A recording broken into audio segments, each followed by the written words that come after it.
समाजातील प्रत्येक घटना थेट आपल्यापर्यंत पोहोचवणारे आपलं हक्काचं न्यूज चॅनल क्रांती सूर्य न्यूज.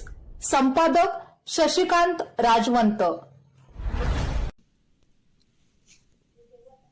पलूस कडेगावचे राष्ट्रवादी काँग्रेस पार्टीचे नेते प्रदीप आप्पा कदम यांच्या संकल्पनेतून व आमिर भैया पठाण यांच्या नेतृत्वाखाली तसेच सुदर्शन डोळ्यांचे हॉस्पिटल सांगली यांच्या संयुक्त विद्यमाने रामानंद नगर येथे मोफत डोळे तपासणी व शस्त्रक्रिया शिबिर आयोजित करण्यात आले. शिबिराची सुरुवात स्वर्गीय यशवंतराव चव्हाण आणि स्वर्गीय अजितदादा पवार यांच्या प्रतिमेस अभिवादन करून करण्यात आली. सदर शिबिरास राष्ट्रवादी काँग्रेस पार्टीच्या सौ सरिता मामी कुंभार, नौशाद चाचा पठाण, शारदा साठे, शाबाज नदाब, सावंतपूर राष्ट्रवादी काँग्रेस पार्टीचे हरीश वडार, शैलेश घाडगे व शिवसेनेचे विजय पाटील उपस्थित होते. सदर शिबिरामध्ये सर्वसामान्य कष्टकरी मजूर लोकांना डोळ्यांच्या आजारावरील सर्व शस्त्रक्रियेची माहिती व उपचार सांगण्यात आले.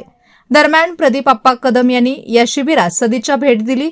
यावेळी बोलताना ते म्हणाले की जे नागरिक आर्थिकदृष्ट्या दुर्बल आहेत त्यांना शासनाच्या माध्यमातून अथवा स्वखर्चाने सामाजिक संस्था यांच्या माध्यमातून मदत करून त्यांना डोळ्यांच्या आजारापासून मुक्त करू.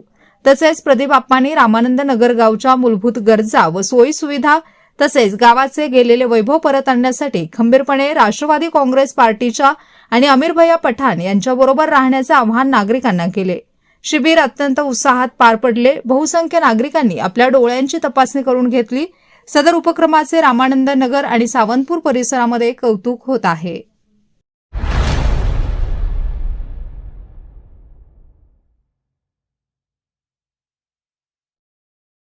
क्रांती सूर्य न्यूज.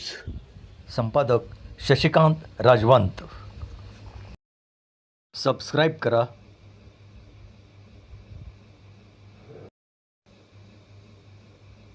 बेल आयकॉनला क्लिक करा आणि लाईक करायला विसरू नका.